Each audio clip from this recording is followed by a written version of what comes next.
The February 16th, 2023 meeting of the Arizona State Parks Board to order at this point in time. And I would like Vice Chairman John Sefton to lead us in the Pledge of Allegiance. I pledge allegiance to the flag of the United States of America and to the republic for which it stands, one nation, under God, indivisible, with liberty and justice for all.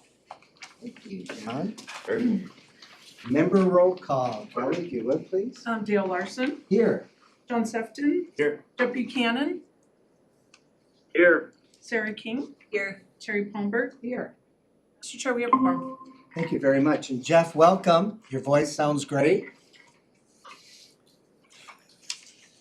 Well, I got the flu, so it's a good thing I didn't plan to go up there anyway. Okay, well, keep your germs to yourself, but thank you for being here on the meeting. Really appreciate it. Before we get into the agenda items, as is tradition, I like to be able to orally read our mission and vision statement for the record. Our mission statement is managing and conserving Arizona's natural, cultural, resource, and recreational resources for the benefit of the people, both in our parks and through our partners. And our vision statement is Arizona State Parks and Trails is indispensable to the economies, communities, and environments of Arizona. And I would also like to welcome all those that are telephonically in on the items that we'll be reviewing and considering here momentarily, as well as to our guests that are here actually in person at the meeting today. So welcome to all of you. With that, I would like to take item D1, consideration of action to approve the minutes of our meeting on January 19th. Is there any discussion or is there a motion? Mr. Chair, Terry Palmberg, I move that we approve the meeting minutes of January 19th, 2023. A motion from Board Member Terry Palmberg. Is there a second? John Sefton will second. Motion has been moved and seconded. Is there any discussion? Hearing none. By acclamation, all those who approve the minutes of January 19th, 2023 board meeting signify by saying aye. Aye. Aye. Those opposed signify by saying nay. The motion carries unanimously. All right, going into the meat of the meeting, the consideration of our consent agenda, items 2A through D. And I want to just make it clarify that the fact that it is a consent agenda. To expedite action on routine matters, the documentation concerning matters of the consent agenda may be reviewed in the board meeting packet, which is listed on the agenda. But the board members may, if so desired, take one vote to act on all of the items on the consent agenda, or any board member may ask to remove an item for further discussion. Items not removed from the agenda will be considered in one motion. Items removed for clarification or discussion by the board will be acted on as appropriate. Before I get into that, I just want to thank, because we do have some guests here in person that are part of this agenda. First of all, Kent Taylor, who is here from Bedell, as well as Aorc board member and former ASCOT member. So he's a legacy Arizona State Parks guy that's here. So thank you, Kent, for. That just means I'm old. I know the feeling. It's there. So And then noted. also Becky and Steve here are from the Elk Society as well. So thank you for coming down and joining us. As Mickey has mentioned, we also have several members on the line representing a variety of our communities. La Paz County Buckskin Fire, Tucson, and also Kingman, and also Lake Havasu City. And then, of course, Steve and Becky here from the Arizona Elk Society. So with that long explanation, I apologize, board members. Is there a motion to approve the entire consent agenda, or is any board member like an item pulled out for clarification? Chair, if I may, since we do have visitors from the Elk Association, would we want to hear a little bit about their program? Are they willing to share a little bit about their program? making the trip down. So I will make a motion to approve agenda item D2, consent agenda, and pulling the Arizona Elk Society item number D. So a motion is on the floor to approve the consent agenda item except for 2D. Is there a second? I will second that, Terry Palmer. Motion has been made and seconded to approve consent agenda items all the way to A, B, C, correct? With that, I would like roll call vote. Kelly? Dale Larson, Aye. John Septon. Aye. Jeff Buchanan, Aye. Sarah King. Aye. Terry Palmer. Aye. Mr. Chair, the motion passed. Thank you. And with that in mind, this would ordinarily be Mr. Chair, Mickey's. Deputy Yes, go ahead, Board Member Jeff Buchanan. with a question. Yes. Hey, I just, I'm a lifetime member of the Arizona Health Society, and I don't know if we can still vote on this if I recuse myself from this vote, but I'm not sure it would be appropriate if I voted Okay. on this one item. Thank you for that, Board Member Buchanan. And I respect that notion on it because of presumed membership with, by the way, congratulations for being a member. I'm sure our members here appreciate that you are on that group. But we do have a quorum even without your participation. So I think that for the record, Board Member Buchanan is recusing himself from formal action on this item. So thank you, Jeff, appreciate it. All right, with that, Mickey, do you want to introduce this item and then introduce our guests?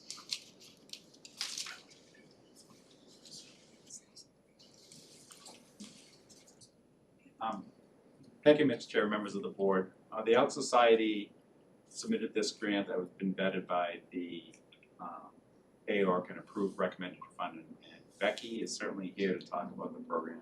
So she's gonna talk about the project that we're gonna hopefully fund today. Okay, thank you.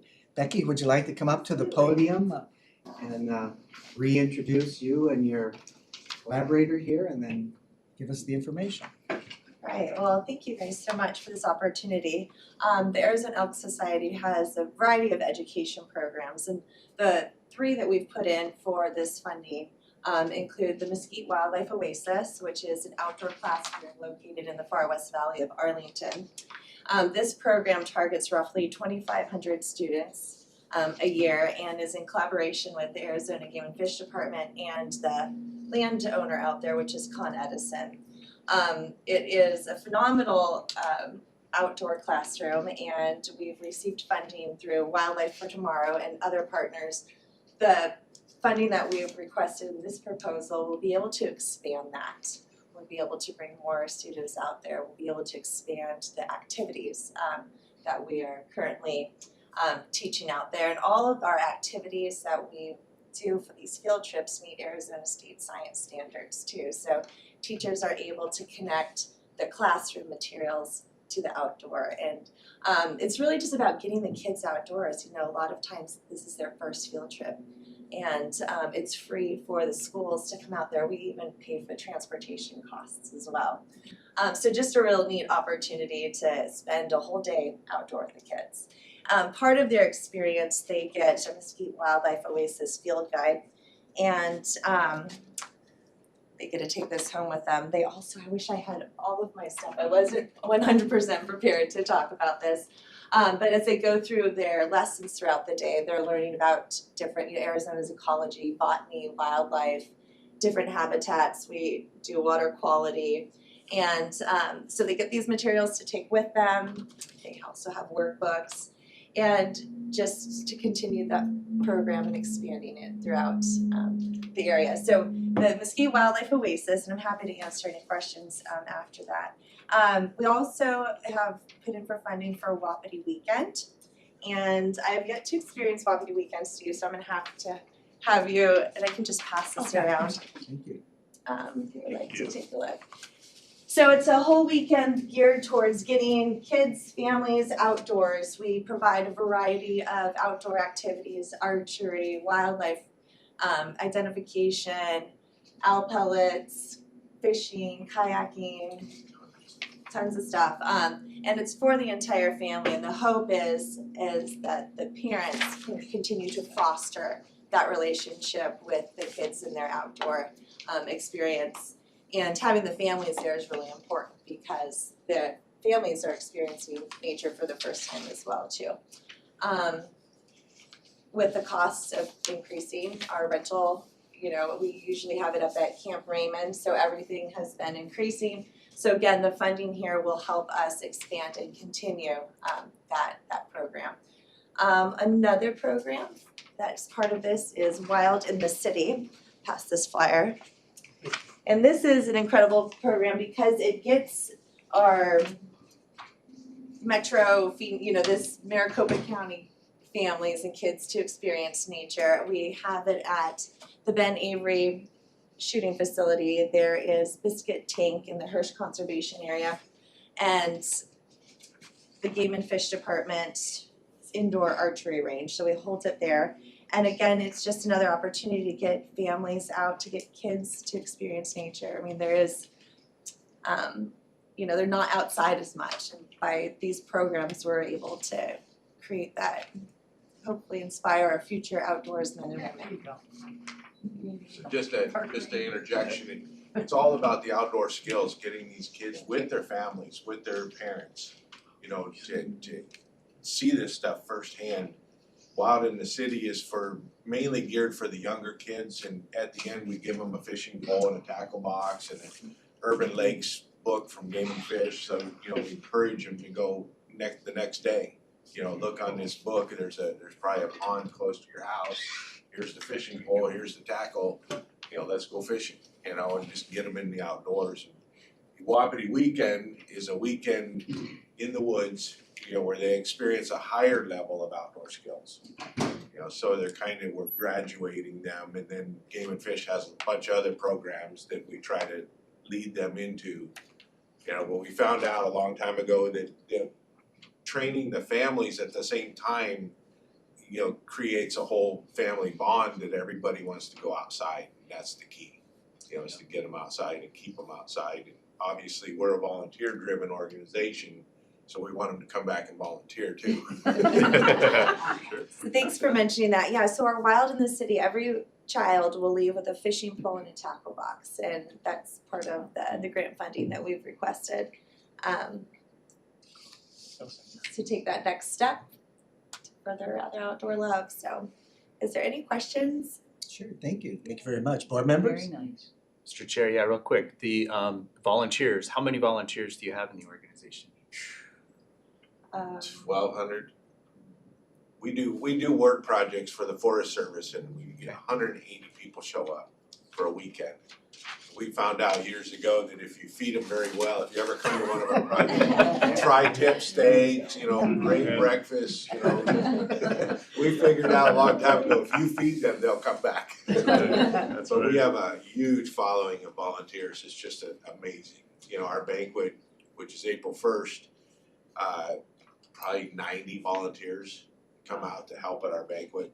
It's just we have a really good following. We have 40 volunteers roughly that help with wildlife Wild in the City, and 50 for Wapiti Weekend. And how many annually, New Touch individuals do you estimate for these grant program over the year? How many new participants do you think you're reaching? Probably 75% new.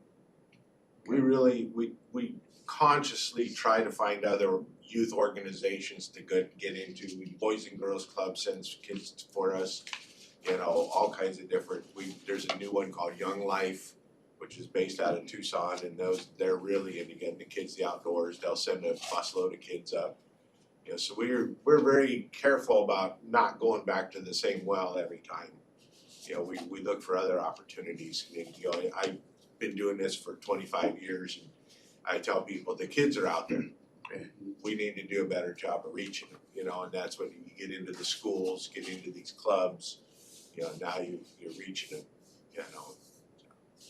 And the Mesquite Wildlife Oasis program, that's local school districts. So every year we have about 25 new students that have not experienced that field trip. So.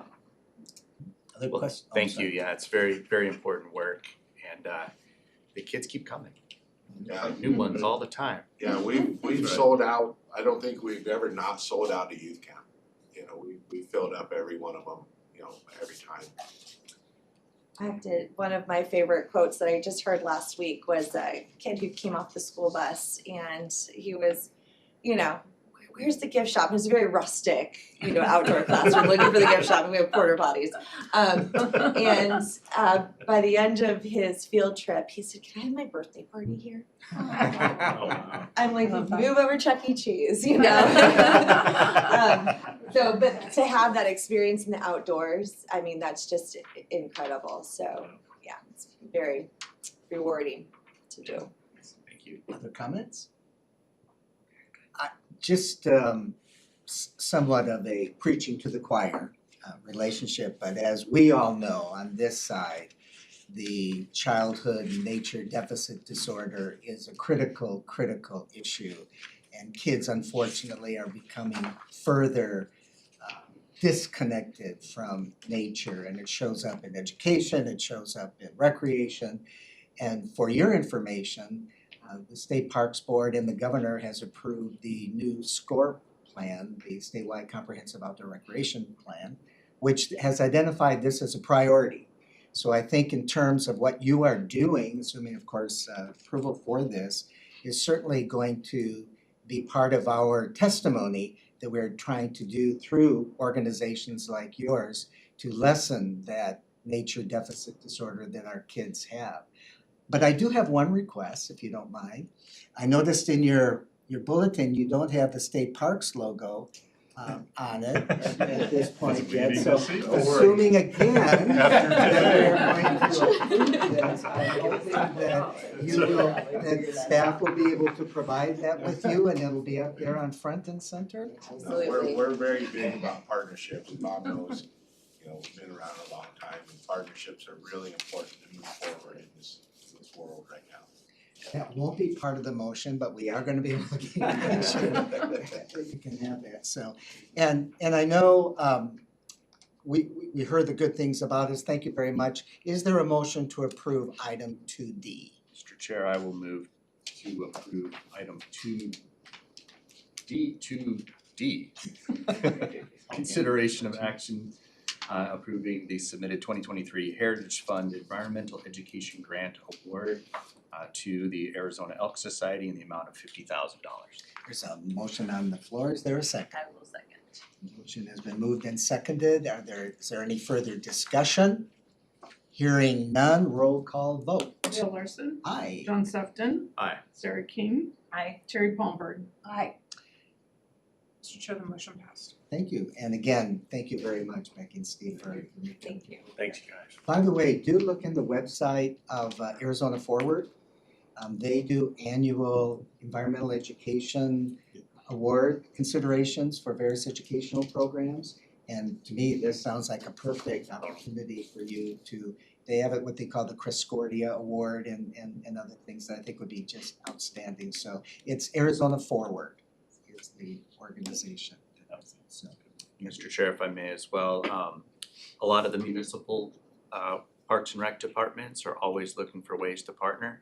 So just as you've reached out to, you know, different organizations, don't forget the municipal parks and recreation. And like in Chandler, we have the Nature Center out there where we are doing similar but different types of activities, and great opportunity to partner with the different municipalities. Yeah, we work with Gilbert a lot in their recreation park out there. We do a lot of classes for them when they have their youth family days and stuff. You know, a lot of the parks already call us, you know, to come out. I got your number. all right, again, thank you. Okay, going to go to item 3, which is an information item, but again, we've approved everything on the consent agenda, correct? So we're good to go. All right. So item number 3, and we have a guest again that I'm very happy to reintroduce, Kent Taylor, who is Director of Open Space and Trails for Pinal County Regional Park. And Kent is also a member of AORC and formerly with NASCOT. So Kent, welcome again, and please take us through this. The notion here is we wanted to be able to bring in people to share the benefits of the funding relationships that you've had. And of course, you are one of those recipients, so take it away.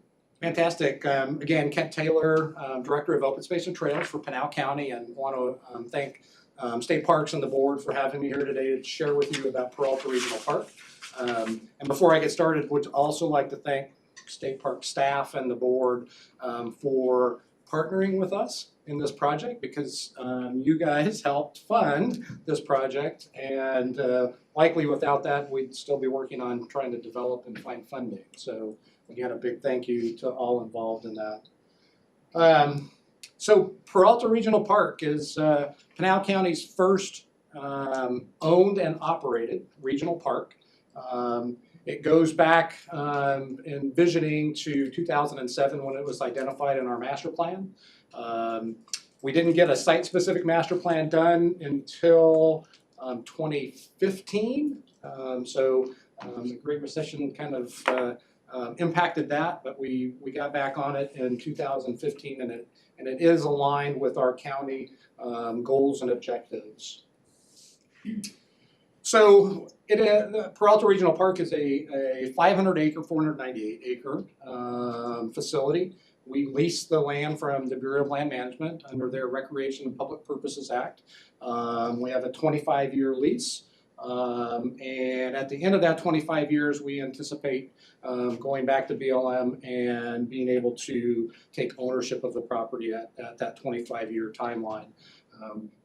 For us, that means we have to fulfill our promises that we identified in the BLM planning process, which is development of the park, and then operating that facility as the park for the next, I think, 22 and a half years. So as part of that process with BLM, and one of the reasons these kind of projects take a long time, we had to go through a federal process. So we had to do an environmental assessment, which included a plan of development, a cultural resource study, and a biological study in order to get to where we were ready to develop the park. So as I've been talking, and I think I shared with AWORK a week or so ago, I'm on the Peralta Regional Park speaking tour right now. This is one of my stops. I have another stop tonight at 7. But it is something that is fun, definitely. And one of the things I pointed out during my talks is really, from a staff perspective, I give all the credit to the stakeholders, the public, the user groups that participated in the master plan process in 2014 and 15. They laid out a vision for the park in that master plan, and really a really unique vision for the facility. For us, it was just our job to execute it. And so, the fun thing is seeing that come to fruition, at the end of the development. So the master plan really spells out what they wanted in that facility, and in that regional park facility, it's a backcountry experience that highlights a beautiful Sonora Desert environment. We have a tremendous saguaro forest, and we have and no slight to Lost Dutchman State Park, but we think we have the best views of the Superstitions.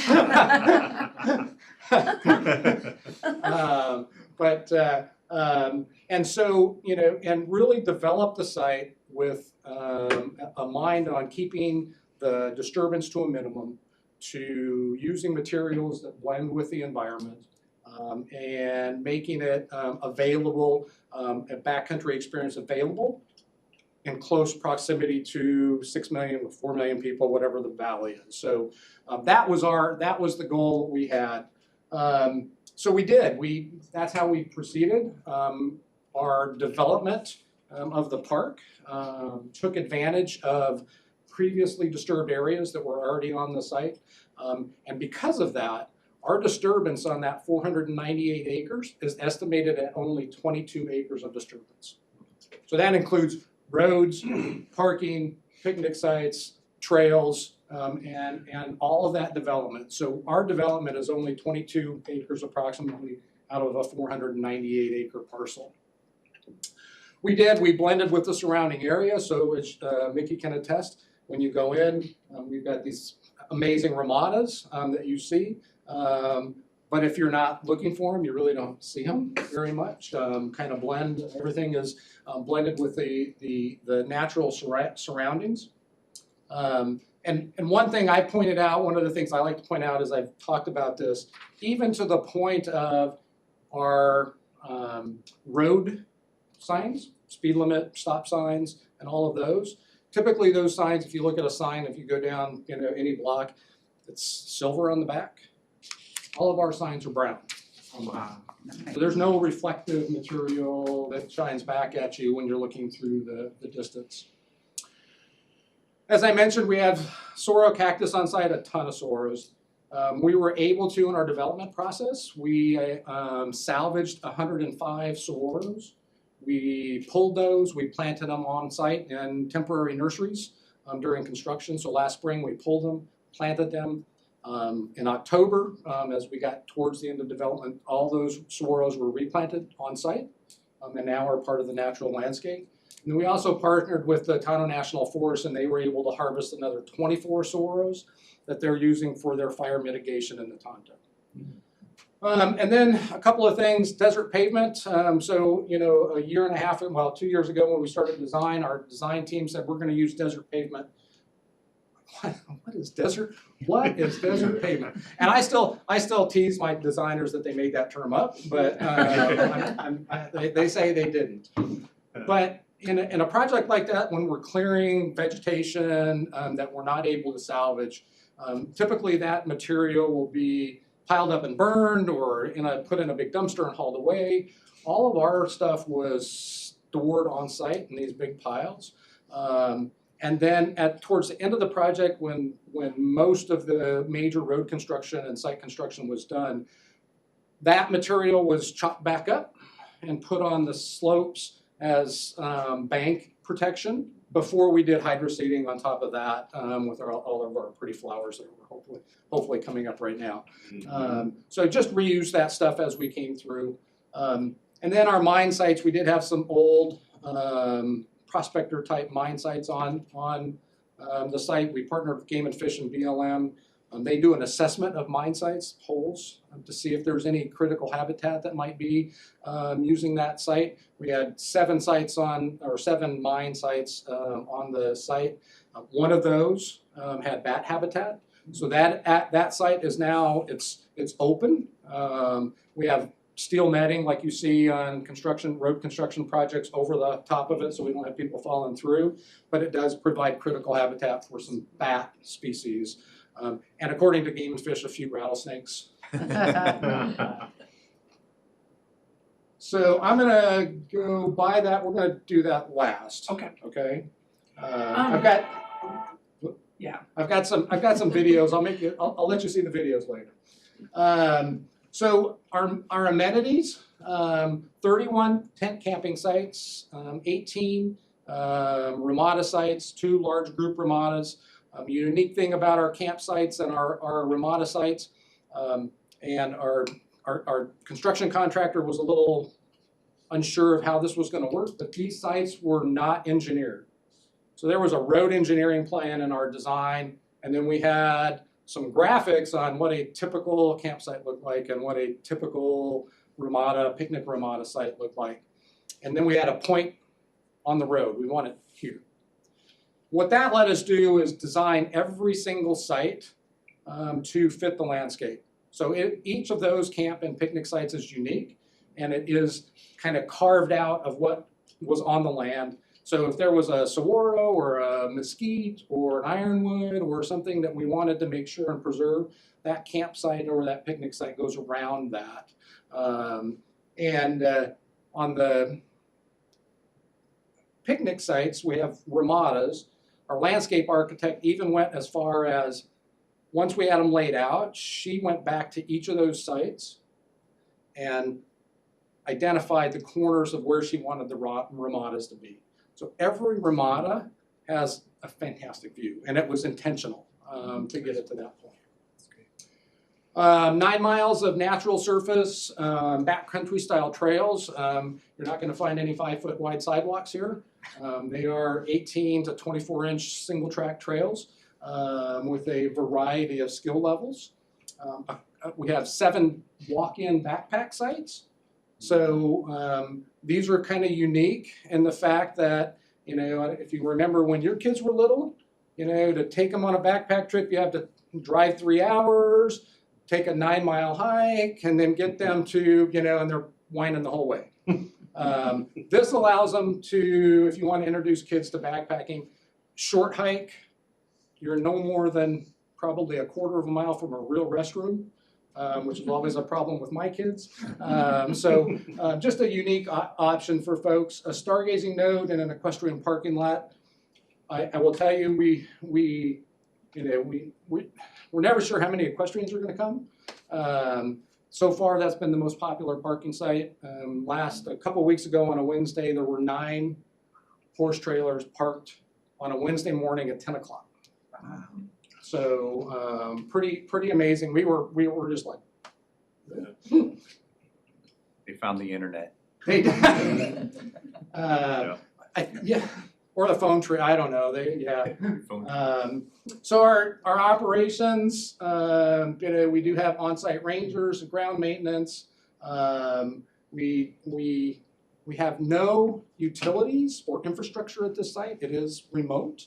It is you know, both intentional and that was our only option.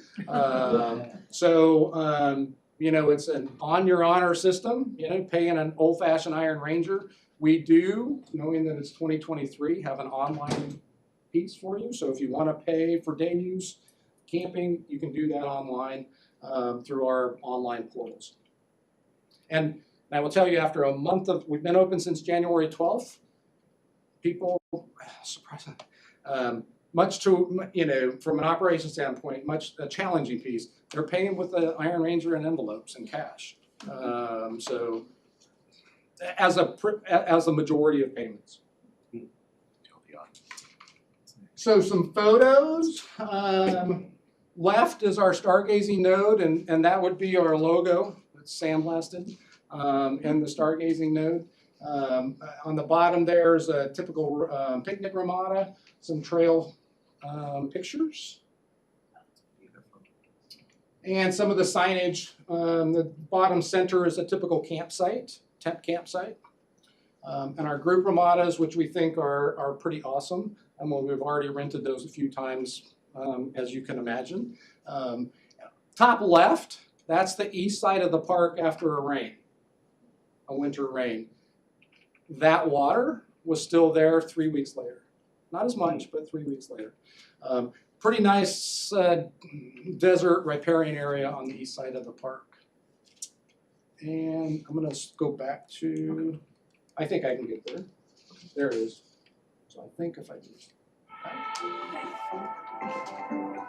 Welcome to Peralta Regional Park.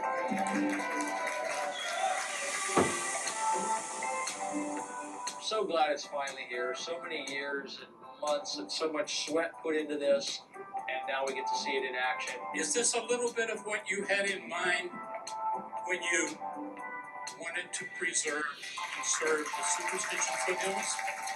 From what I've heard today, the feedback we've heard today, I think we pretty much hit a home run on this. It really does represent the vision that was set out in the master plan that was completed in 2015. And the folks that were part of that process today made those comments multiple times, and we're really happy that we were able to deliver in that vein. Something like this doesn't happen overnight. We didn't do this year. This has been in the works for years, and there's so many people to thank. We can't thank them all. We have 31 campsites, 18 picnic sites, including 2 large group ramadas. About 9 miles of multi-use non-motorized trail. We have a half-mile interpretive trail with some education opportunities. We have a stargazing node, a great place to see the dark sky and the stars. Set up your telescope there.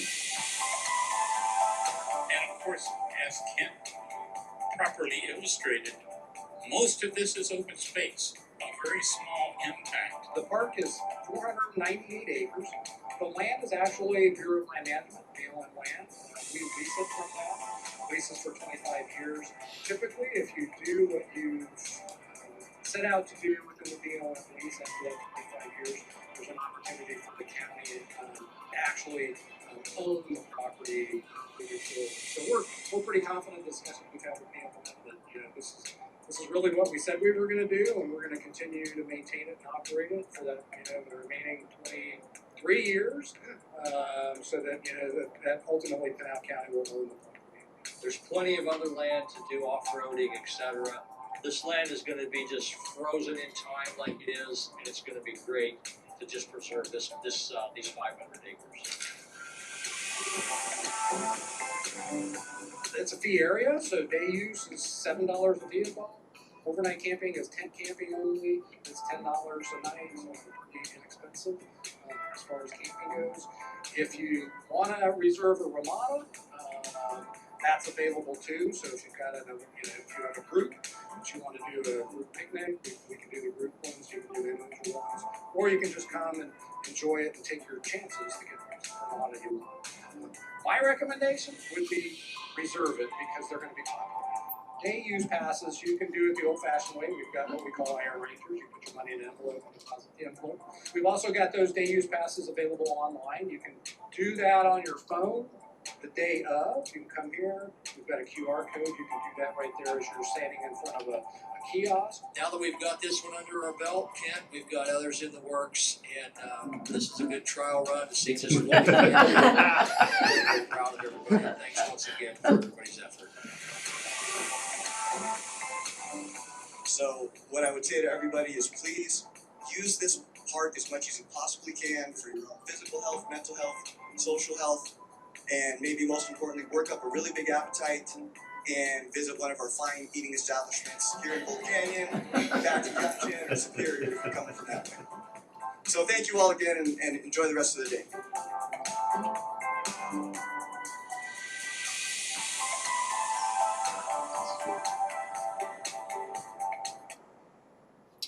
And with that, I'm happy to answer any questions.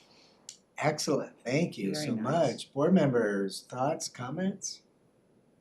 Who is your designer? What's that? Design? Yeah, so EPG. EPG? Yeah, fantastic job. Yeah, fantastic job. And definitely, you know, and during the design process, and you've been through this before, John, and I know as many of you had, I mean, you know, discussions on what that's going to look like. I know there were several times early in the, you know, in the design process where you had to kind of pull everybody back a little bit and kind of revisit, okay, this is what the vision was. But once they kind of, you know, understood that, it was, you know, it was good. The final product is amazing, amazing. Same thing with our construction company. You know, when they, you know, construction project like this, we got somebody that's used to big road construction projects, you know, that kind of stuff. And they had, you know, fantastic on road and drainage and stuff when we got to the finer stuff. So, you know, about 4 months into it, they finally started to see kind of our vision of that, and probably are one of our bigger proponents at the end of the project. So we did a video.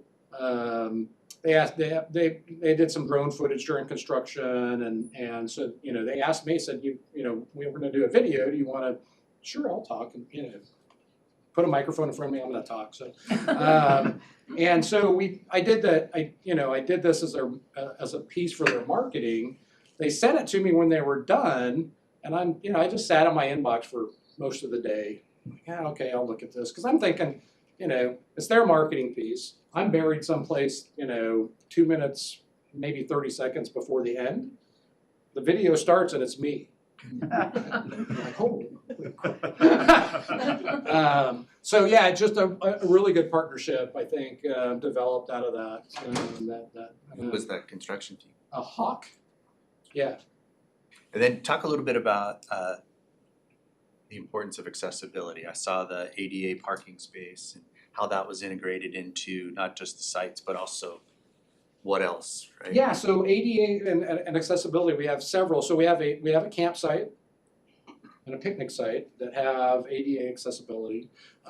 We also have an our interpretive trail, which you saw some of the interpretive materials, which is a natural surfaced, hard surface, about a little over half a mile, that is also ADA accessible.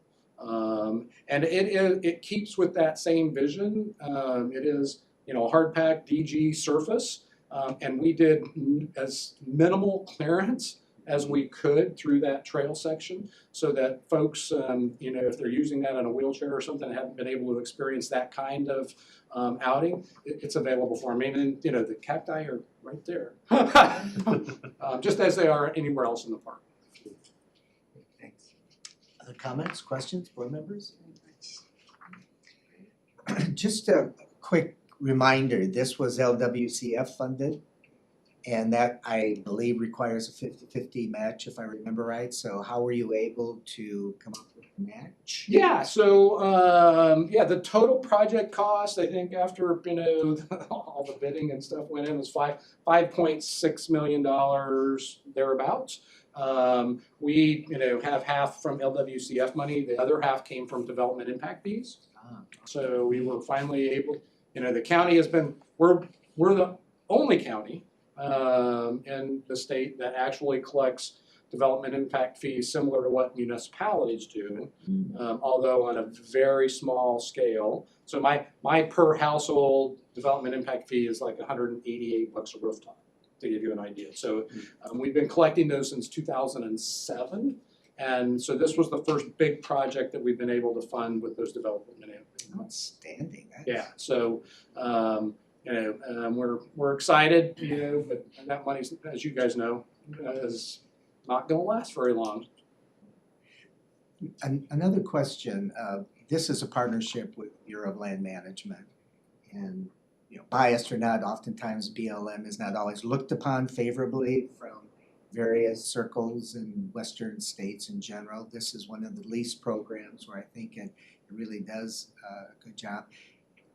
Is your congressional delegation, your Congress people and your senators, are they aware of this project, and so that they can see that this partnership that is with the federal government in terms of open space is a viable one that is really benefiting the citizens? Absolutely. As well as letting them know that we had LWCF funding for that project. Both of those items have been communicated to our delegation. Excellent.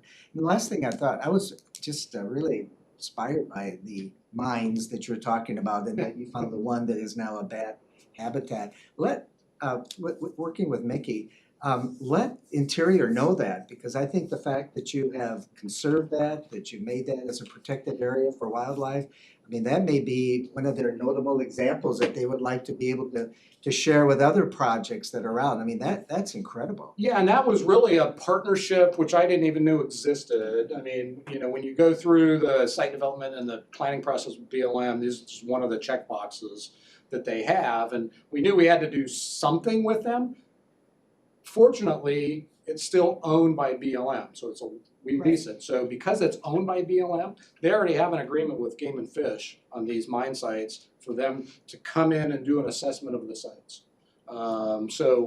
We were able to take advantage of that partnership. I had some contacts with Game and Fish and said, "Hey, I heard you guys do this," and they're like, "Oh yeah," and we reached out to BLM, and BLM, "Yeah, that's ours. We'll pay for the assessment." Okay. We had to fill in some sites for safety reasons, and that's why you want to kind of determine, is anything worth keeping open, and this one site was. We don't publish where that site is necessarily. No. And you shouldn't. No. And although it's pretty easy to find once you're on our trail network, because it's like at an intersection of 3 trails coming in. So, but it's signed with safety signage and stuff. But we don't.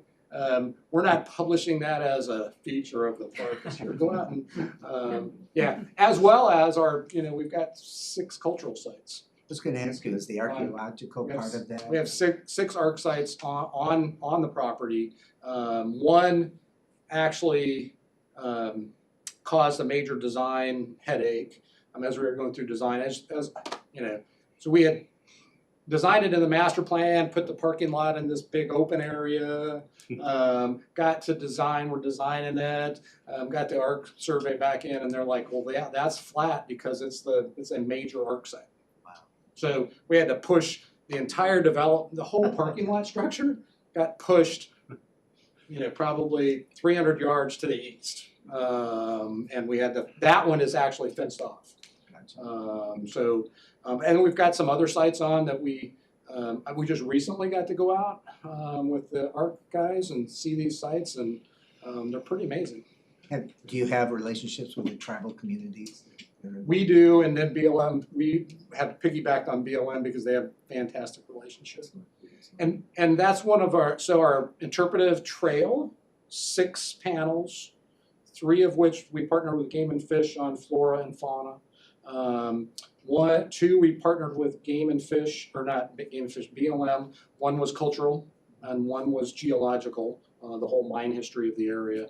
And they reached out to the Indian communities to, work on that panel. And then our 6th panel is probably my favorite because we actually worked with a local rancher that's just east of us that used to actually have the BLM grazing lease on our site. They have a ton of grazing on state land and then some private land. So we have a ranching history panel that kind of celebrates that ranching family and that ranch that goes back to the mid-1800s. Wow, fantastic. Thank you so very much. Board Member Buchanan, do you have any questions or comments? I don't want to leave you off. This is a multi-use trail, and I assume that you would want to bring out, assuming you don't fall off your horse, that you want to be able to get out here, right? Yeah, just for the record, I had help from the horse on that. I didn't just fall off on my own. They all say that. Yeah. Thank you. So a couple, funny stories you get, first opening. So about a week ago, we got a call from staff. Ambulance is on their way. We've got an injured person in the parking lot. We're like, oh no. An equestrian. I'm like, oh, they fell off, their horse on a trail or whatever. Poor guy didn't even get on his horse. He's in the parking lot. His horse hit him from the side, knocked him over, broke a hip. So, Oh, wow. poor guy just didn't even make it out of the parking lot. Board Member King just kind of went, yeah, I know what that's. All right, well, again, any other comments? Ken, thank you very much. And Mickey, My thank you pleasure. for Thanks for bringing having me. I appreciate it. Good job. All right, next up informationally is item 4, and Kevin Adams is on the phone with it, and I just want to forewarn everybody in advance, the way I have been advised by our technical staff, is there may be a delay in the video as well as in this thing, so we'll be very patient with you, Kevin Adams from Verde Wheel Fund, and we're waiting here to hear your wonderful presentation. Thank you, Chairman Larson, and I'm thrilled to be with you on the phone this morning. And I want to apologize for 2 things before I get going. First, that I'm not there in person. I don't know if Mickey told you, but I had a dental implant fail. So this morning I had the crown and implant yanked out of my head and got the grafting done. So unfortunately, you're not going to be able to see me drool. But if I don't sound all that well, please excuse that. And second, I want to apologize for not having the Arizona State Parks and Trails logo on the phone. So I'm not looking at the live stream because I don't want to get messed up, but is slide 1 on your screen? Yes. Kelly Okay, is great. all ears, and she will coordinate with you as you go through your presentation. Okay, so let's move on to slide number 2. And today I'm going to talk about who Wheel Fund is, what we do, how our Heritage Environmental Education Grant helps us do what we do. I'm going to touch a little bit on our sponsors and hopefully answer your questions. And before we get to the next slide, which has a video, I want to do a little lead-in to the video. It's short, it's 90 seconds. It'll visually describe what we do, but it's a little outdated as we've added clubs since it was produced. And it was made in response to the Arizona Common Good Challenge run by the Arizona Community Foundation. And with that challenge, we partnered with an organization called Low Income Student Aid. And you'll hear the term LISA mentioned in the video. So with that as the lead up, could we move to slide 3 and play the video?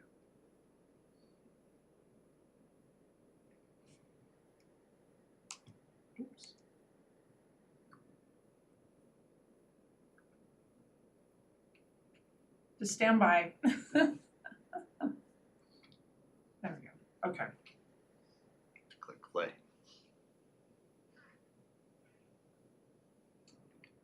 Valero. Put the finger on it. Right Click arrow. on the red arrow. That doesn't. There you go. Okay, good job. I'm Naya Prasad, president of Wheel Fund. We have over 650 Arizona public school kids riding bikes in 2 rural areas that combined are larger than the state of Rhode Island. Arizona ranks nearly last in public education spending in the United States, with rural public schools the most underfunded. More than half of all rural students are minorities and over 23% live in poverty. Our solution brings together a coalition focused on public school students riding bikes and serving their basic needs. While this video was shot at Oak Creek School, our solution is currently implemented in 19 public schools in the Verde Valley and Marana. FUN is the only youth cycling program in Arizona operating as a sanctioned after-school program, and LISA is the only entity serving children who are not able to advocate for themselves. We measure success in many ways detailed in our application, and we'll let the kiddos tell you our impact in their words. What do you like about Bike Club? Jumping and going over rock gardens. Oh, you like mountain biking? I like mountain biking because it just gives kids a way to get outside. Do you like mountain biking? Yeah. Why? Okay, Fastlane. How come you're in Bike Club? Because I'm in bike club, so I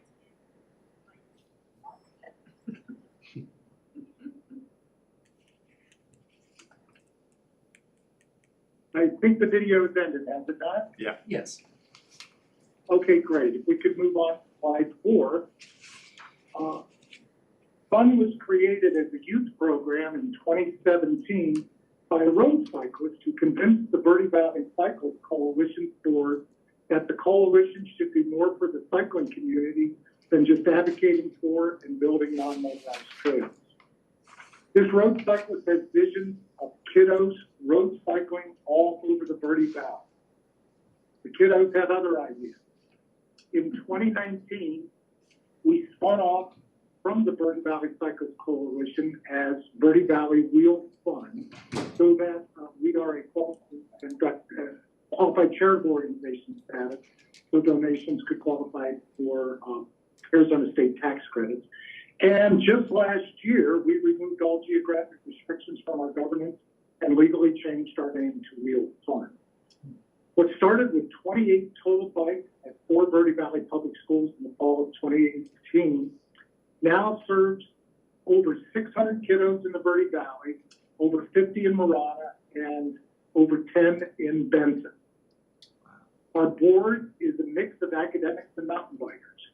Our non-cycling president doesn't own a bicycle, but we're working on her, is the principal at the Gladden Farms Elementary School in Marana. She was instrumental in us removing our geographic restrictions because formerly she was the principal at Oak Creek School in Cornville. And when she took the Marana job last year, she asked, well, do I have to leave the board? I said, well, kind of, sort of. And she said, well, why? You know, we should be doing what we're doing here down in Marana. So that's when we changed our name. And the next thing you know, we have 4 clubs in Marana and then in Benson, and it just grew. Our other three of our other directors, you see them up there behind our president, are mountain biking, affectionately known as knuckleheads. And our newest director, not pictured, is the school resource specialist for the Benson Unified School District. Many of our 50-plus volunteers are active retirees who have professional degrees, doctors, lawyers, engineers, retired military officers, business owners, you name it. who act not only as coaches for the kids, but also as mentors. Our 2023 annual budget is just under $350,000, and we just approved a strategic plan, which has some pretty big goals. We want to be operating in all 15 counties in Arizona by the December 31st, 2017. Get the board out of the day's pay, and third, we want to be integrated into the county and state school apparatus. In young girls are drawn to our program, and we work to create responsible public land users through our curriculum. Our bread and butter is our, let's make sure we're all on the same slide. I might have moved ahead of the slide. Are we on slide 5, please? We are now. Okay, I'm sorry. No, that's Our okay. bread and butter is our School Mountain Bike Club. We have 16 in the Verde Valley, 4 in Marana, and our newest one is in Benson, which just started this month. It's a partnership with the school district there, the University of Oklahoma, and Wheel Fun. In Benson, we are actually doing adventure therapy. And for those of you unfamiliar with adventure therapy, if you've heard of equine therapy, all we're doing is substituting the mountain bike for the horses. In 2023, we plan to add a middle school club in the Verde Valley, 5 new clubs in southeast Arizona, and we're working on setting up a new club up in either northern Coconino County, Apache County, or Navajo County, supporting predominantly Native American public schools. We're also focusing our sweet spot, which is the 4th through 8th grade, and changing our approach at the high school level from after-school clubs to ensuring that every high schooler in our service area who wants to, but the parents can't afford to, let them participate in the Arizona Cycling Association in the fall and or the National Interscholastic Cycling League in the spring. These organizations, although mountain bike race oriented, also do a lot of the same things that we do. They do camping with the kids, things like that. Our work is starting to be recognized locally as we were named the 2022 Collaborator of the Year by the Arizona Community Foundation of Sedona, and twice named as a Shining Star by the Arizona Community Foundation in Yavapai County in both 2019 and 2021. Last October, we won the Program Award of Excellence from the Arizona Center for After School Excellence. Later this month, People for Bikes will be awarding us the James L. Overstar Award for Outstanding Work in Bicycle Advocacy. This is a national award. The late Congressperson Jim Overstar was the architect of federal bike funding programs. Slide 6, please. The vast majority of families with students in rural public schools cannot afford to take vacations during spring and fall break. As such, we began offering out-of-school time camps in the Verde Valley starting in 2021. Next month, March 13th through 16th, we'll be holding our first spring break camp. It's going to be a multi-school camp at the campus of Oak Creek School, where we build a bike skills park that I'll talk about a little bit later on. And one of the days, we're taking the kids out to the blowout wash in the Prescott National Forest. And I want to thank the Arizona State Parks Board because you have been very supportive in grants that other organizations in the Verde Valley have gotten to build trails in the blowout wash, so the kids will be actually riding those trails. At the end of May, we'll begin holding our 3rd annual summer camp at Fort Tuthill and at Camp Mesa. And as you can see from the slide, the kids really like riding in the pines. It's an entirely different environment than what they see here in the Verde Valley. Slide 7, please. We have built with private funding, 100% private funding, the first 2 mountain bike skills park on public school property in the state, with the one at Mountain View Preparatory School in Cottonwood dedicated in May of 2021, and the Oak Creek School Park, which you see in the background of this slide, was dedicated in April of last year. In January of next year, we plan to break ground on our 3rd bike skills park at Dr. Daniel Bright School in Cottonwood, and at Oak Creek School, which is in the background of this slide, we're working with the Red Rock Ranger District to create a 3-mile single track trail 90-acre Forest Service parcel that's just adjacent to the school. So if you see our logo on the slide, you see the fence line in part, that is Forest Service property. It has a double track that goes around that 90 acres that we take the kids out on, but we also take them across busy Bay Springs Road. When we put the 3 miles of single track in there, then we will never have to take the kids out of sight of the school property, which will be really great, especially when we have mechanicals. And I'm sort of resigned that we are fully going to be raising money and building more bike skills parks moving forward as more and more schools find out we have that capability and see what's happening on the campuses up here. Slide 8, please. We also have a scholarship fund for our alumni. It's named after a local Verde Valley student who inspired its creation. This young man on his 12th birthday showed up at the Cornville Community Association in a suit and tie to advocate for something that he wanted them to take care of. I asked him what he wanted to be. When he grew up, I said, "You want to be a politician?" He said, "No, I want to be a lawyer." Next thing you know, we're starting this scholarship fund. It's held by the Arizona Community Foundation. It's endowed, so it will be forever, and we will start awarding up to 3 $20,000 scholarships to fun alumni starting in 2025, which is when the first riders who rode with us, the first club back in 2018, will be graduating from high school. Slide number 9, please. Once the after-school clubs are established, what we do next is we seek to expand the number of students on mountain bikes by introducing the Outright Fund's Riding for Focus program in the middle schools. With Riding for Focus, students, right now we're in 3 Verde Valley middle schools, they're riding bikes and learning about bike safety as part of their PE class rotation. And with all of our programs, 10% of Verde Valley public school students now are riding with fun, which has us pretty excited. We hope to get that same level of penetration in Marana and Benson as we continue to expand. Slide 10, please. Our Arizona Heritage Fund Environmental Education Grant, combined with other funding sources, helps us do what we do because it funds a full-time paid professional staff that runs our operations up here in the Verde Valley, where we teach safe and responsible recreational trail use and provide such access to students here. The Katina Foundation is providing the almost $80,000 match. They've been a partner of ours from almost the very beginning. And what your grant is doing is actually giving us the ability so that instead of the board doing all of the operations running around time in the Verde Valley, we're now focused on our Arizona expansion, especially the Southeast Arizona expansion. Slide 11, please.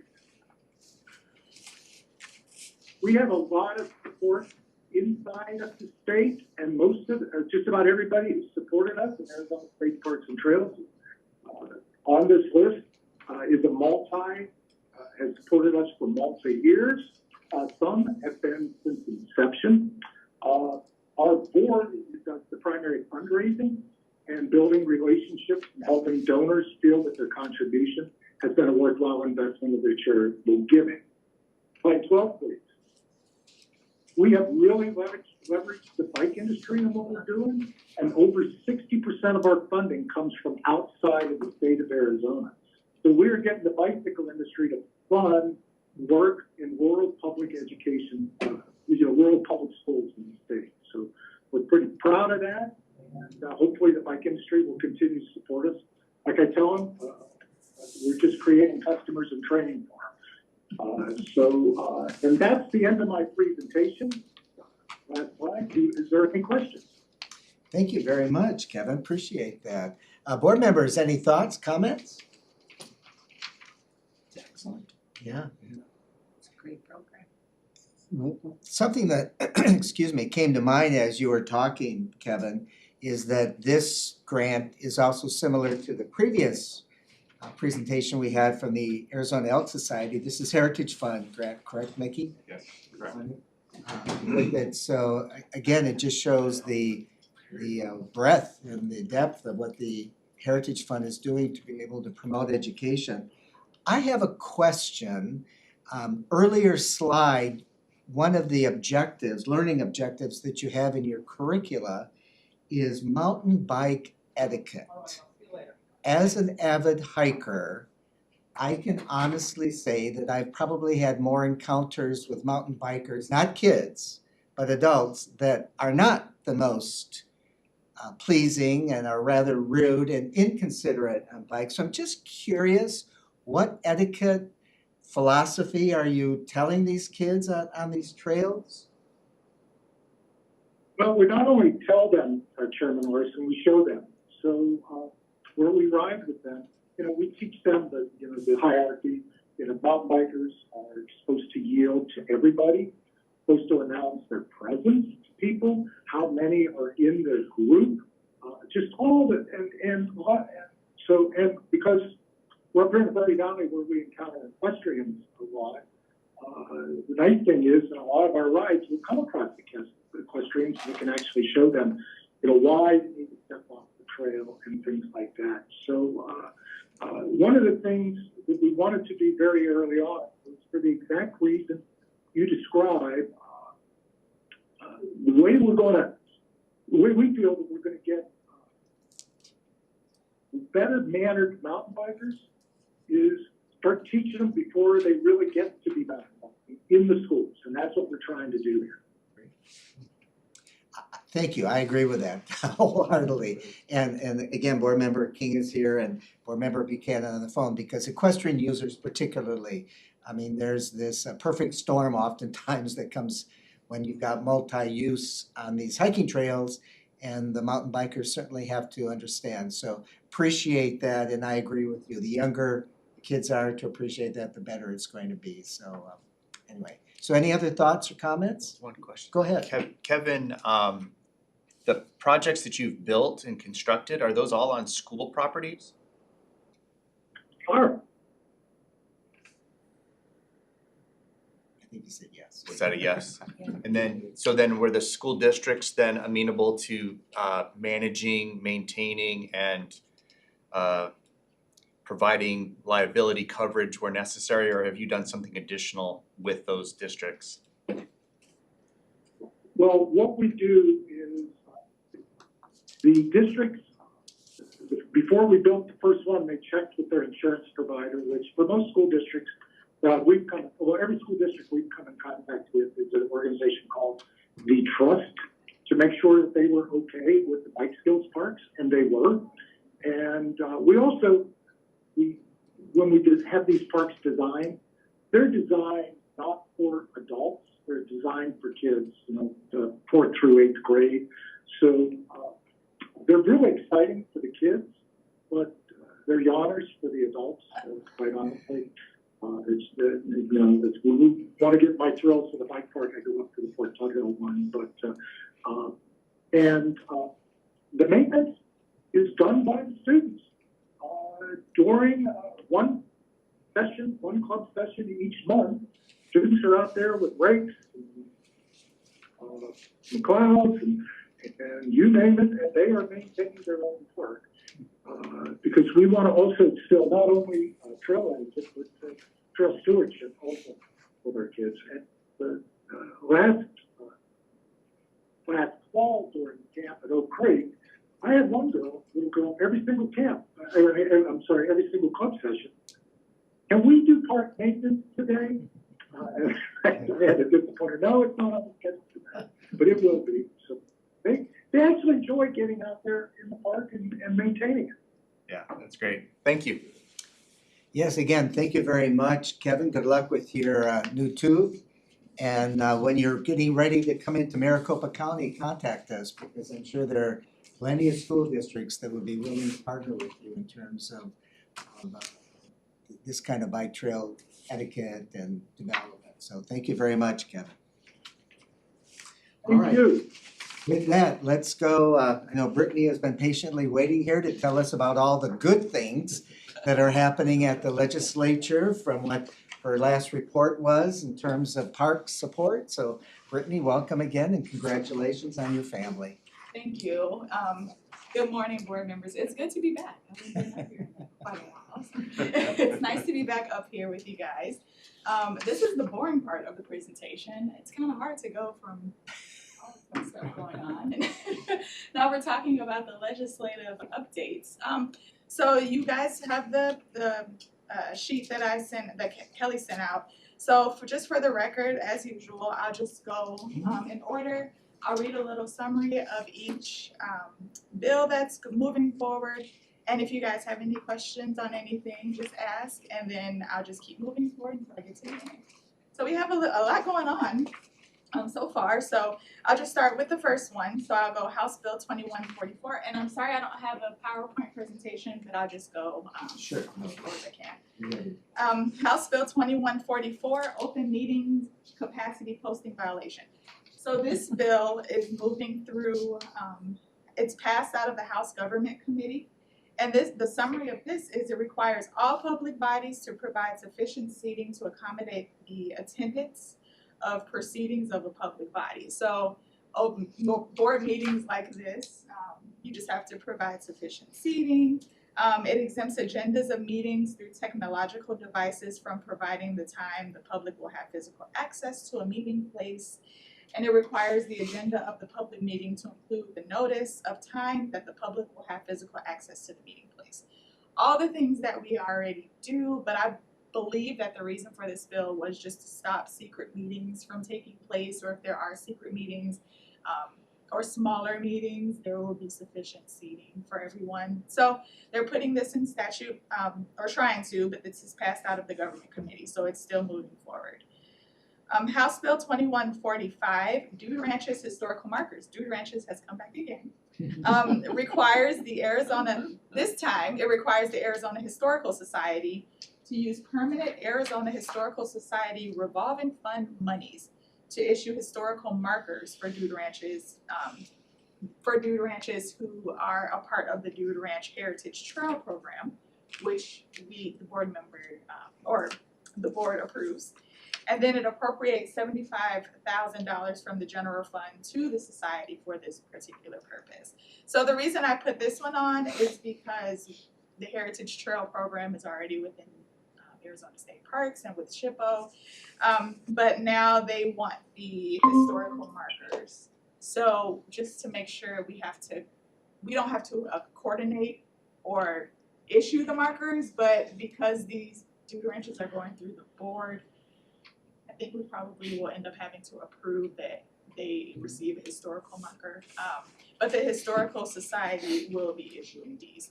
That's how the bill reads right now. There could be changes. But this passed out of the Land, Agriculture, and Rural Affairs Committee unanimously.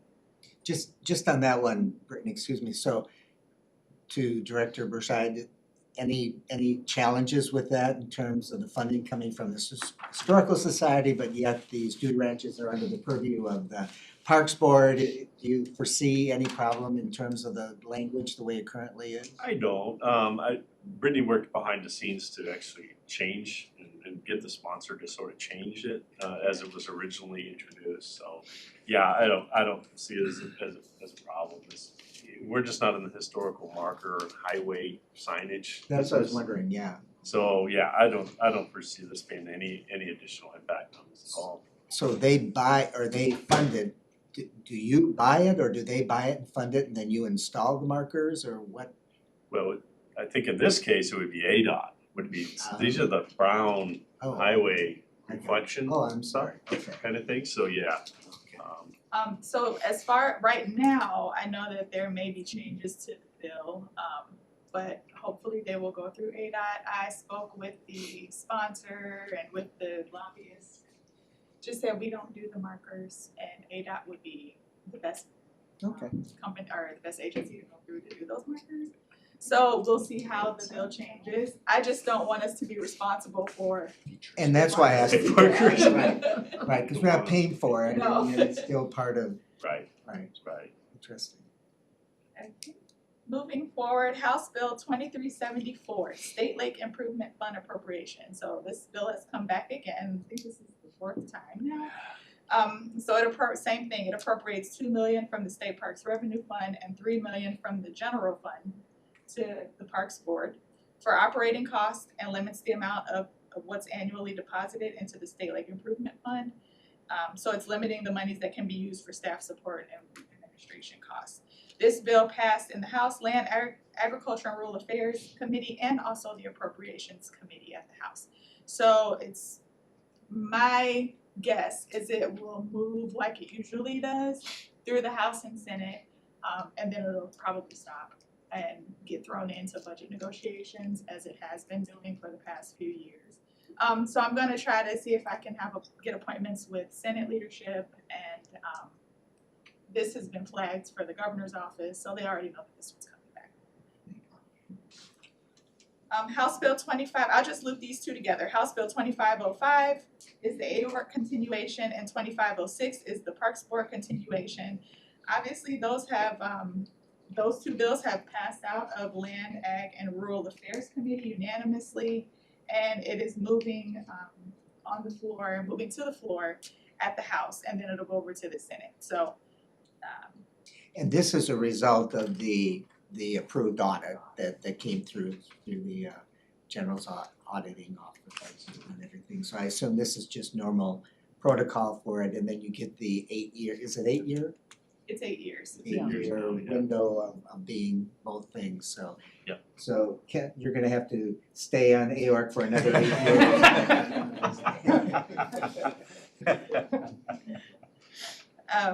And that's how it usually works. You have the audit, and then they have the core meeting, the committee of reference, which we were at.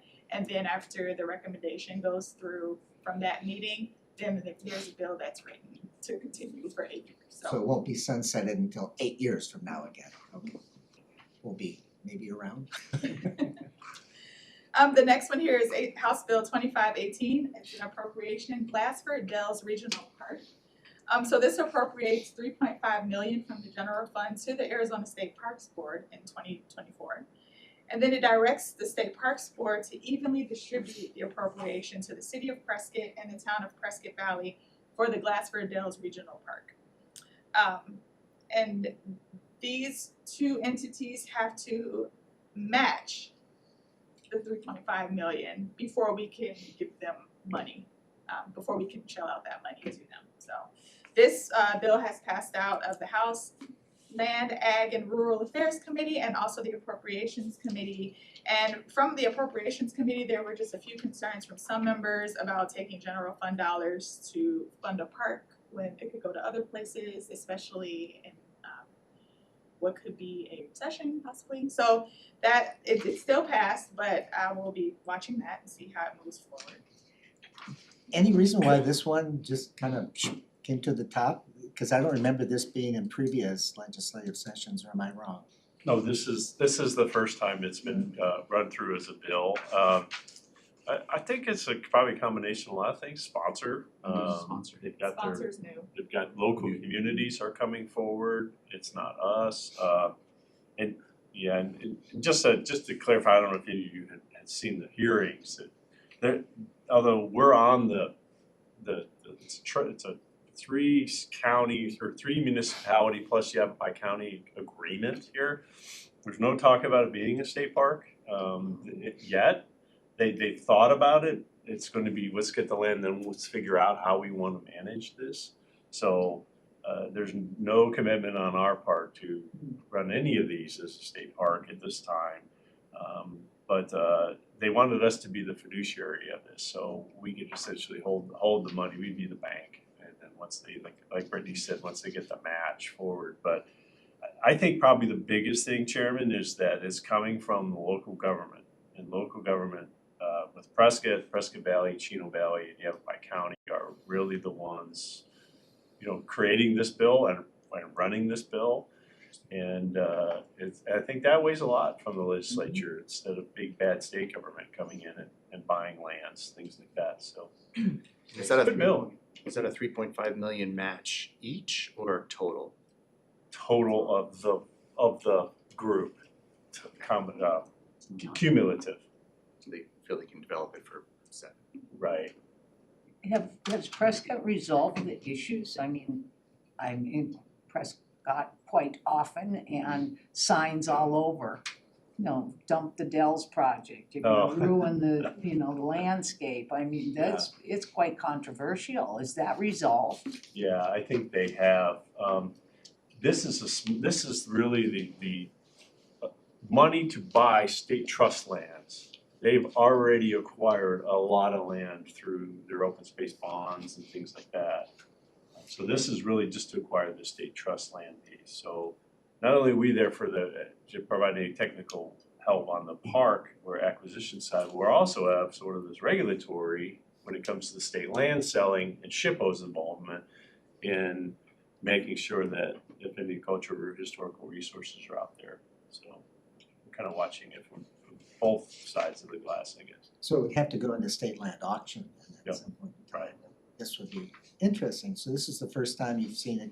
So in effect, you'd be like when the federal government has their grants through you, now it'd be the state coming through you to acquire the land, not to develop it. Right. And I've already mentioned it to Joe Baines. I said, I'm gonna make you jump through so many hoops. That's the fun part. Really, it's a great project. They've done their homework on this one. Very good, And I think it interesting. shows. Thank you. Hey, go ahead, Brittany. Alright, the next one, House Bill 2670. I just threw this one in here because it does pertain to state agencies, but this is a state agency's veteran status inquiry. So it just requires all state agencies to ask every individual at the point of their service, and print on each application form this question: have you or your family member ever served in the military? So they're just asking that question, and then it directs the agency to provide the individuals who did serve in the military with the website address and contact information for the Department of Veteran Services and the Be Connected program. So this came through a stakeholder group for veterans last session, I believe, and Ducey was going to put this into an executive order, but he did not. So this is just they turned it into a bill.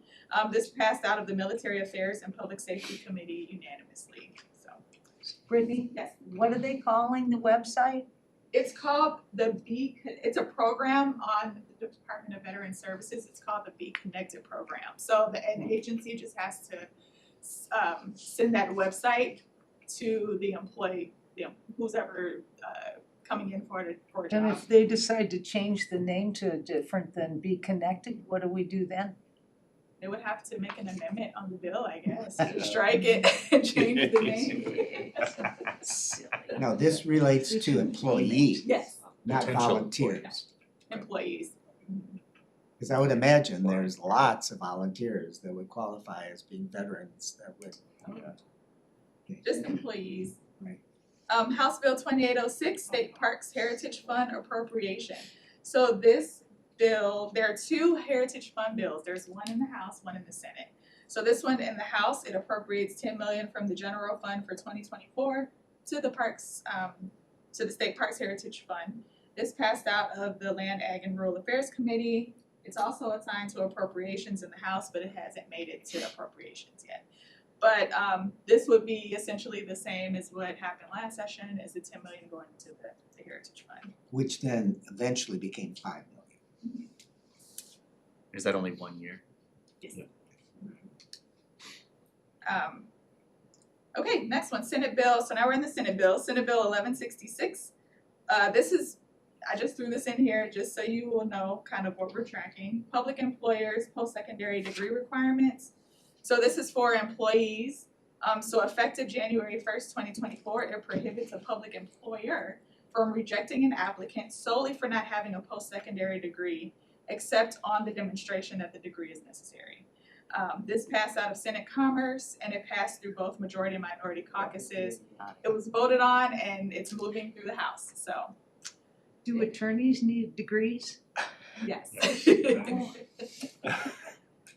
Yeah, Who mandates that?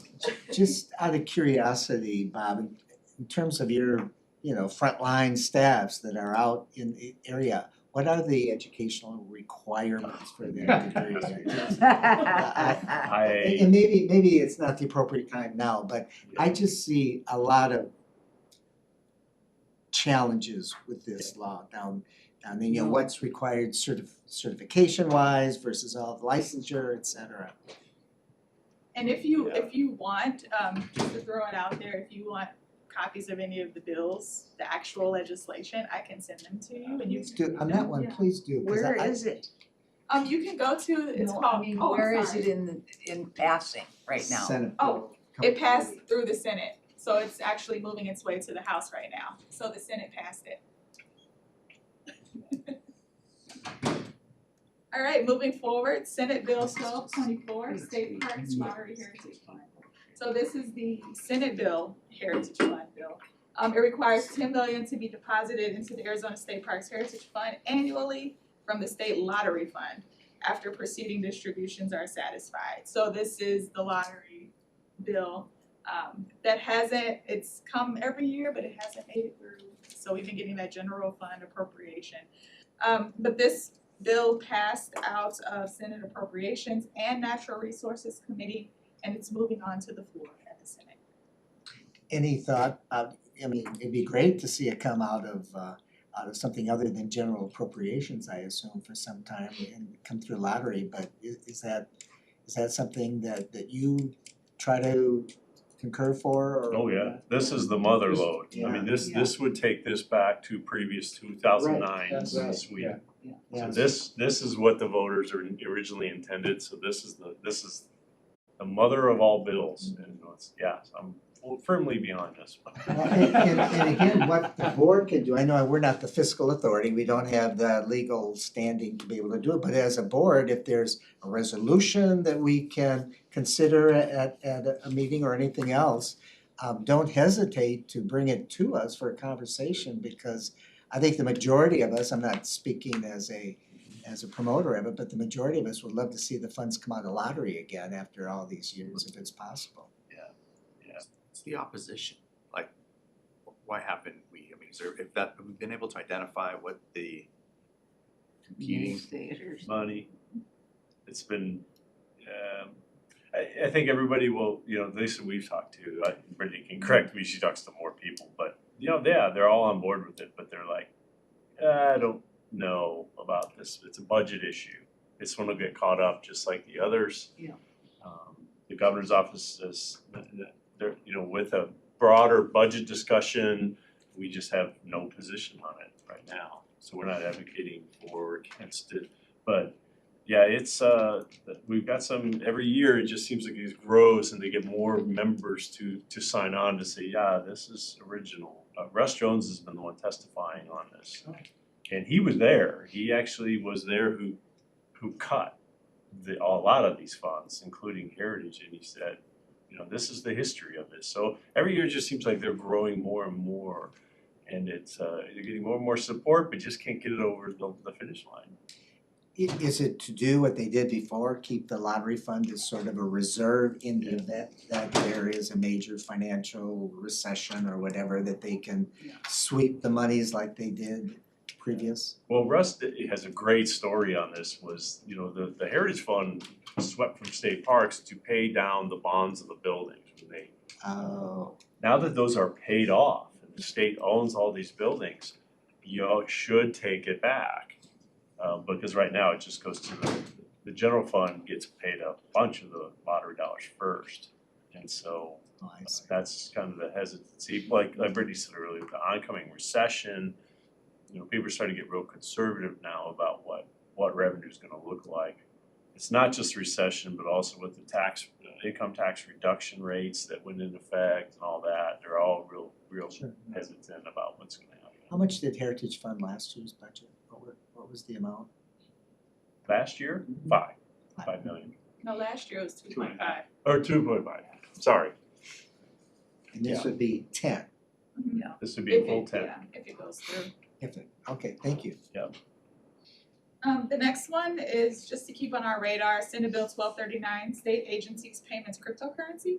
So this effectively allows state agencies to enter into an agreement with the cryptocurrency issuer to accept cryptocurrency as a method of payment that's due to the state agency or the state.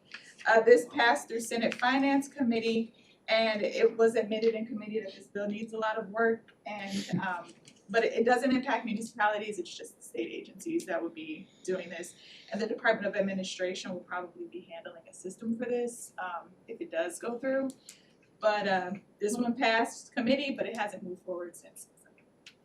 So do you give them change back in cryptocurrency? So we need different cash registers and you gotta carry 2 forms of currency? Unbelievable. Good luck. You need to ask that question because it really gets a lot of our sites, if they can buy at the gift stores in crypto, if they can pay admissions, if they drop crypto in the boxes, I mean, it's huge because of the diversity. It's not just one check for taxes. That's why it's really good to see an agency may enter into. Right. Ah, Not gonna be prevented.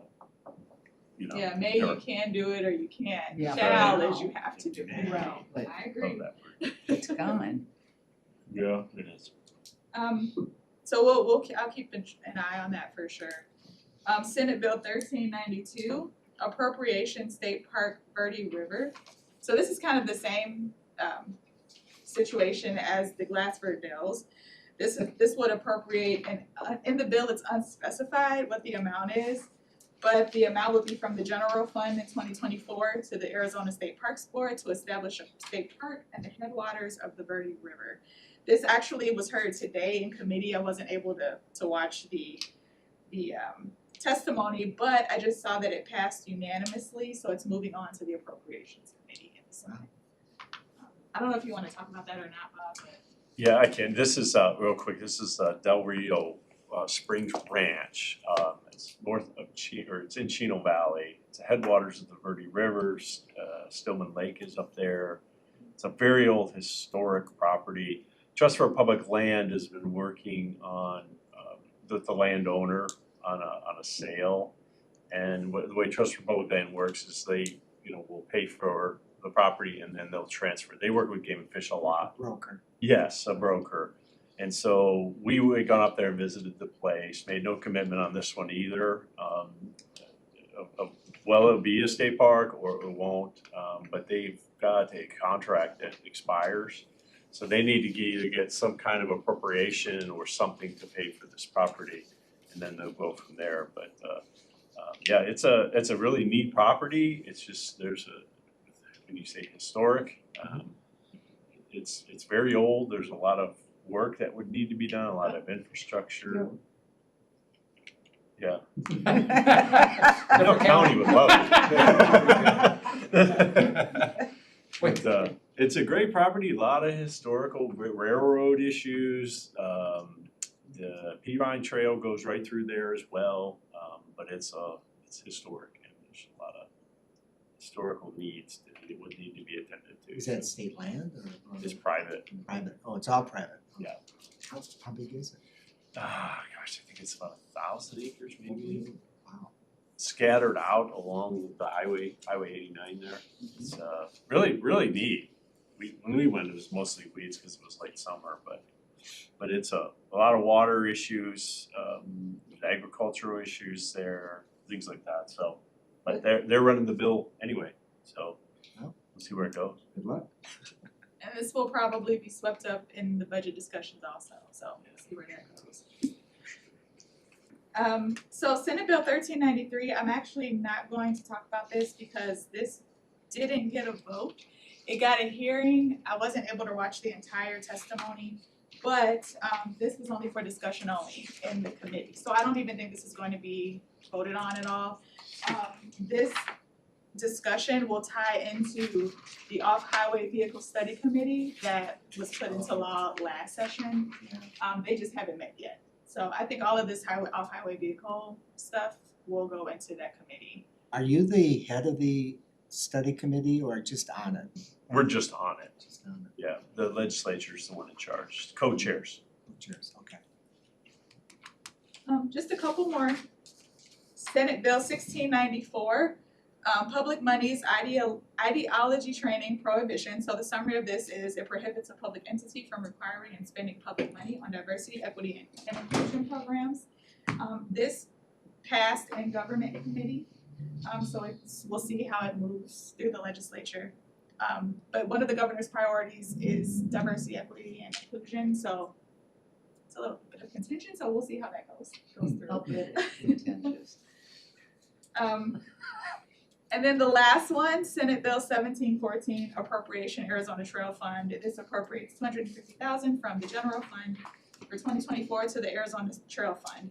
This passed out of the Senate Appropriations Committee and Natural Resources, and that's it. And it's moving through onto the floor in the Senate. So those are all of the bills that have actually. There are more, but they haven't moved anywhere, so I didn't put those on.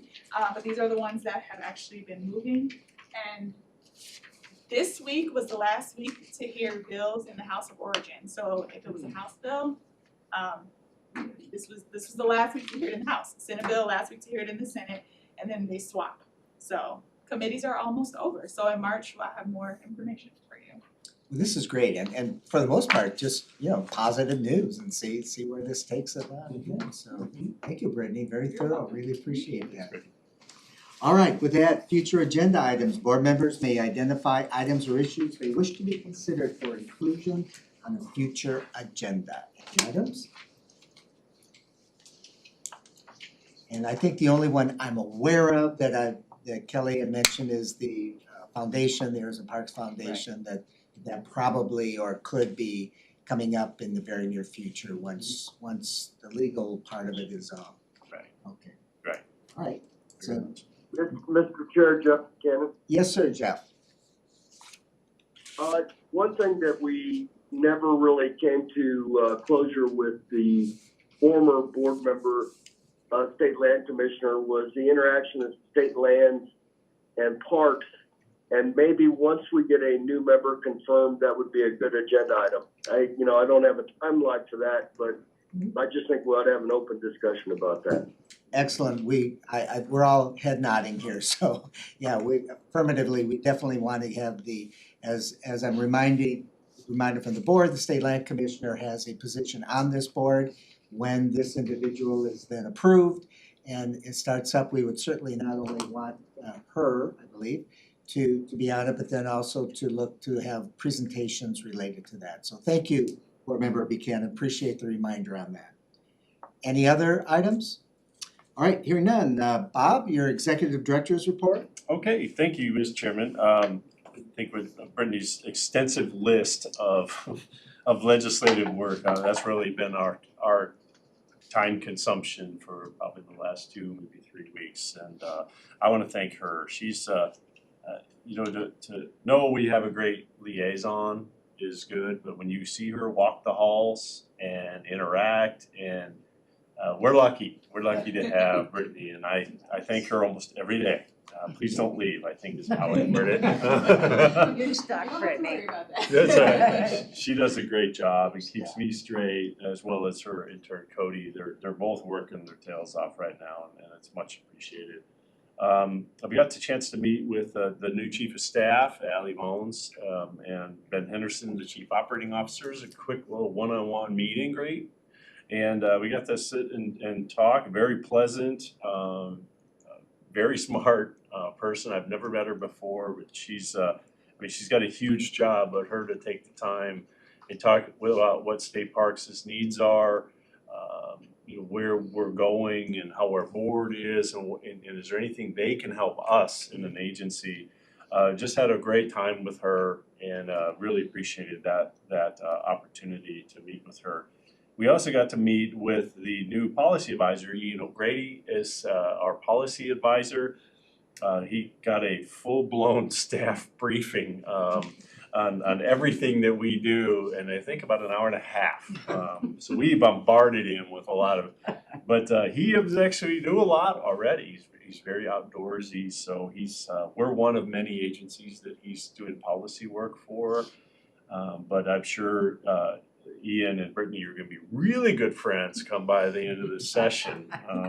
We've already hit him up with some things that Brittany already had mentioned. So anyway, the governor's office, they're filling in positions.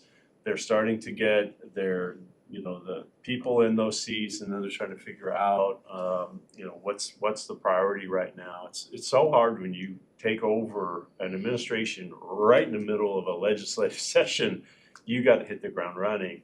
And so they've had some positions to fill, and it's just taken time, I think, to do it right. So I told everybody inside and outside the agency is you just got to be patient. Let these folks get their feet under them, and we'll go. So we're really glad to meet both Ian and Ally. It was great.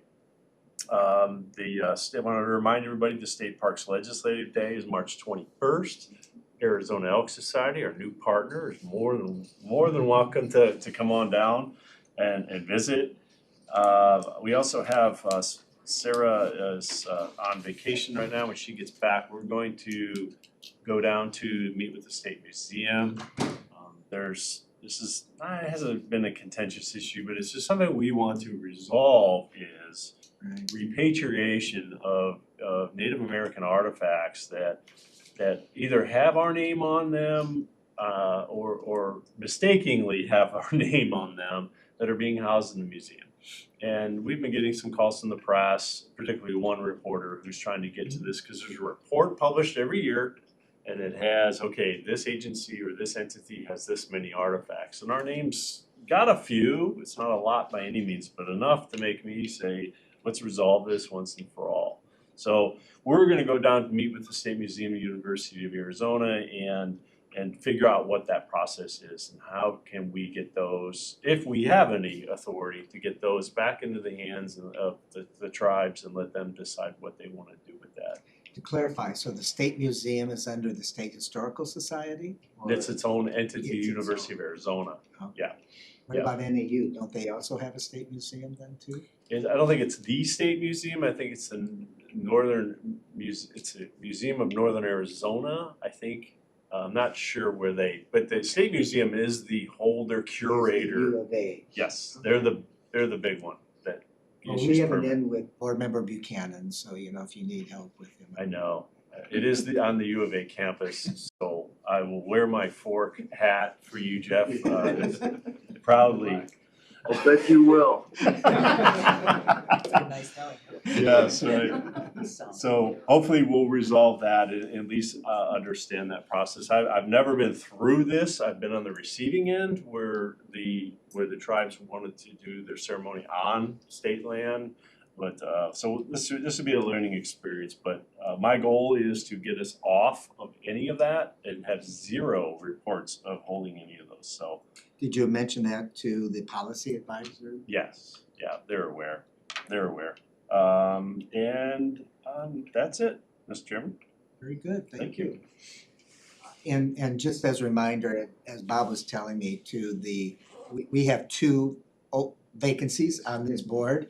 So I just want to remind the board members that of the five of us right now, so everything to try to make sure that we have a quorum. And then of course, if there is an opportunity where there's a conflict of interest, that we have a minimum of 4 as we go forward with our business here over the next several months until we get, well, the State Land Commissioner for one, that hopefully will be soon. And then the other vacancy in tourism would be. Right. And then, of course, Board Member Palmberg's pending. Yeah, just so you know, Chairman, thank you. They just hired the director for boards and commissions about a week and a half ago. So there's only 2 in that whole office, and I think they've had to replace all. So Sarah has been really the one reaching out and meeting. She did meet, I think her name's Christine, met with her and let her know we have vacancies on the board, we have renewals option. Fill out an application if you haven't already, go back into the boards and commissions I'm website. waiting to hear from her if I even need to. I think you do, go ahead and do it anyway, just in case. And then also on AORC, as well as some of our other boards, but those were priorities. So now that they have somebody in there, hopefully they're gonna start, prioritizing, because there's not just us. Well, and as Bob told me, he had to get re-fingerprinted the other day on it, so it even affects. Right. Yes, sir. Go ahead, Jeff. So, having just gone through the process, I'm very familiar with the nomination process for the Game and Fish Department, but I've never really been clear about our nomination process, especially for you know, the one position that we have open, that is not tied to a specific position. Can anybody nominate that, or nominate somebody and send it to the governor's office, or does it originate with them? How does that work? It kind of both ways, Member Buchanan. There are people that do show interest and fill out an application, and then the governor's office will weed through those, and then others are encouraged to put in. But the governor can also just appoint. It doesn't necessarily have to go through that. But ever since I've been here and in my previous boards and commissions, they'll always look at who applies, because I think that shows a willingness to do it, either whether you're first time or you're getting re-up. So it looks good when you're, yeah, I want to be considered, and then they pull all those applications and then interview like you did with us. We don't have a selection board like the Game and Fish Commission has, but yeah, it's kind of all three, I guess. Yeah, it's an open marketplace, and the more that people are interested and those names can be put forward, the better it'll be. Even though it's not statutory, the tourism element has always been a part of this board, so that opening generally needs to be somebody tied to I'm that. assuming that Debbie's replacement Right. is in the same mix of having to go through a nomination and confirmation process as well, right? Correct. Right. And similar to Well, board member. I don't know that we can, but what I would recommend is that we wait until at least that person is there. It seems like a natural match to me. I would just hate to cut them off before they get a chance to apply. Right. And it could go for months, I think that's our concern, that this could be delayed. And the other position, of course, with board member King here is to have someone from that livestock ranching sort of portfolio that is in the state as well, has been pretty traditional over the course, so. All right, thank you. With that, item G, current events, board members, anyone like to report on something that you've done related to parks here in the last month?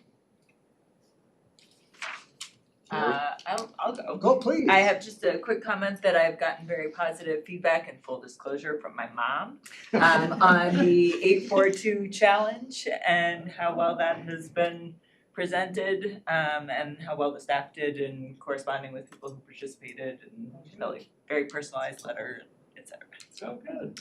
There we go. That's all. Mom's From authority. my mom. are My mom is a important. very avid hiker. That's Yep. Good. Well, thank you. Good. Sarah. All right, call to the public. We'll recognize anyone who would wish to address the board that's not on the agenda. Hearing none.